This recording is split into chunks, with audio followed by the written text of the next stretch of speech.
কেমনে পারলা? এত বড় গাদ্দার হইলা কেমনে? এত বড় অহংকারী মুসলমানের ঘরে এত বড় বেয়াদব কেমনে হইলা? জলজ্জান্ত প্রকাশ্যে এখানে নামাজ হইতেছে। হায় হায় মুসলমানের বাচ্চা, এত বড় নিকৃষ্ট কেমনে হইলি বেটা? কোন মার ঘরে জন্ম নিলি?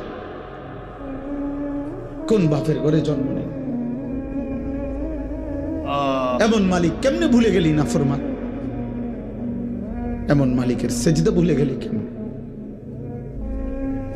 ছি ছি ছি ছি, থুতু বেটা তোর কপালে বেটা, থুতু মারি তোর কপালে বেটা। যা তুই বেটা, চলে যা বেটা। বেনামাজি তো উঠে যা বেটা। এত বড় অসভ্য হয় মানুষ। আস্তাগফিরুল্লাহ, আস্তাগফিরুল্লাহ, আস্তাগফিরুল্লাহ। বলে কি